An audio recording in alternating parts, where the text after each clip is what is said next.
Break के बाद एक बार फिर से आपका स्वागत है। आप देख रहे हैं टैक्स गुरु और आपके सवालों का जवाब देने के लिए हमारे साथ हैं जानी मानी टैक्स एक्सपर्ट गौरी चिड्डा। गौरी, एक सवाल हमारे पास आया है विजय सिंह साहब का, ये मुंबई से हैं, जो हमारे साथ फोन लाइन पर जुड़ चुके हैं। विजय सिंह साहब नमस्कार, क्या सवाल आपके पास? नमस्कार लक्ष्मण जी, नमस्कार गौरी जी, नमस्कार। मैं टैक्स गुरु का लास्ट 5 ईयर से बहुत बड़ा फैन हूँ और मैंने एक भी एपिसोड मिस नहीं किया है। मुझे बहुत नॉलेज मिला है। बहुत बहुत टैक्स धन्यवाद। गुरु टीम को बहुत बड़ा धन्यवाद है, बहुत बड़ा थैंक्स है। अभी मेरा सवाल ऐसा है कि देखिए, हमारी जो फॉर्म है उसका नाम है XYZ। हमारा जो पैन नंबर है इनकम टैक्स के अंदर, वो भी हमने फॉर्म का नाम XYZ नाम से लिया हुआ है। फॉर्म का बिजनेस है बैंक्वेट हॉल चलाना, बैंक्वेट हॉल रन करने का, जिसका नाम है ABC। और वो बैंक्वेट हॉल जो है वो शादी के लिए, एंगेजमेंट के लिए, ऑफिस मीटिंग्स के लिए भाड़े पे हम लोग देते हैं। अभी मेरा सवाल ये है कि हम लोग GST registration under voluntary basis under composition scheme हम लोग एप्लीकेशन करना चाहते हैं, तो हमें वो फॉर्म का नाम जो XYZ है, जिसके नाम पे इनकम टैक्स के अंदर पैन रजिस्ट्रेशन है, वो नाम पे करना चाहिए कि जो बैंक्वेट हॉल का नाम ABC है वो नाम पे करना चाहिए? ये मेरा पहला सवाल है। मेरा दूसरा सवाल, पहले सवाल का जवाब दे दें, पहले सवाल का जवाब दे देते हैं, फिर दूसरा सवाल आपका ले लेंगे। आप फोन पे बने रहिए। और आपका ये जो है नाम बड़ा ही अनूठा नाम रखा है, XYZ और ABC। वो टीवी पे बताना नहीं चाह रहे आप? टीवी पे बताना नहीं चाहते हैं आप? बड़ा लंबा हो जाता है, इसलिए मैंने नहीं बोला। ठीक है बताइए। ठीक है, तो देखिए, जो आपने XYZ बताया जिसपे आपका पैन रजिस्टर्ड है, उसको हम बोलते हैं लीगल नेम।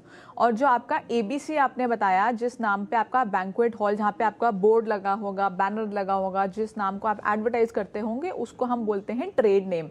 तो जब आप अपना GST रजिस्ट्रेशन कराने जाएंगे तो आपको दोनों ही नाम उसमें पूछे जाएंगे एप्लीकेशन में कि लीगल नेम क्या है और ट्रेड नेम क्या है। तो लीगल नेम में आप डालिए XYZ और ट्रेड नेम में आप डालिए ABC। तो आपको दोनों ही डालने हैं। और ज़्यादातर मैं आपको बता दूं, बिजनेस में ऐसा ही होता है कि लीगल नेम कुछ और होता है, ट्रेड नेम कुछ और होता है। तो आपने कुछ गलत नहीं किया है और कुछ अलग नहीं किया है। बिल्कुल। अगला सवाल क्या है आपका? अगला सवाल ये है कि ये हम लोग जा रहे हैं कंपोजिशन स्कीम में on voluntary basis, this is the rendering of service.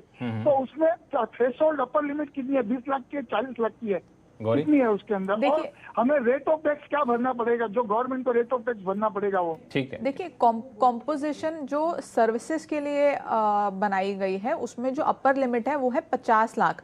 तो जैसे ही आप 50 लाख का टर्नओवर क्रॉस करेंगे तो आप कॉम्पोजिशन से बाहर हो जाएंगे और आप रेगुलर स्कीम में आ जाएंगे।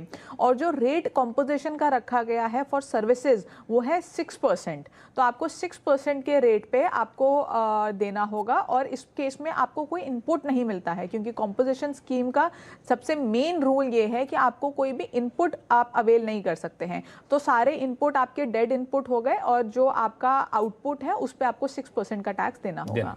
चलिए अगला सवाल लेते हैं राजेश जी का, जो ईमेल के जरिए आया है। इन्होंने दरअसल 2020 में अंडर कंस्ट्रक्शन फ्लैट खरीदा था और 20, 21, 21, 22 के लिए GST का भुगतान भी कर दिया, लेकिन 2022 में पोजेशन से पहले ही बुकिंग इन्होंने कैंसिल कर दी।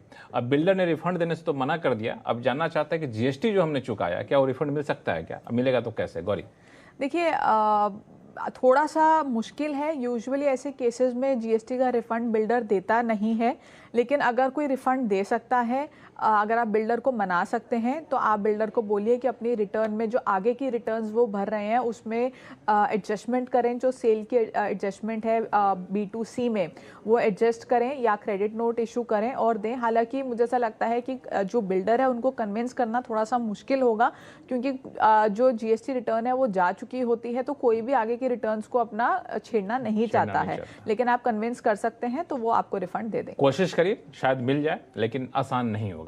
तो गौरी, सभी सवालों का जवाब देने के लिए बहुत बहुत शुक्रिया। और टैक्स गुरु में फिलहाल इतना ही। आपके पास कोई भी सवाल हो, चाहे इनकम टैक्स से जुड़ा हुआ हो या फिर GST से, आप हमें लिख भेजिए tax@moneycontrol.com पर। और अपने सवाल के साथ अपना नाम और पता लिखना और मोबाइल नंबर लिखना ना भूलें, ताकि हम लोग आपसे लाइव सवाल जवाब कर सकें। देखते रहिए CNBC आवाज़। नमस्कार।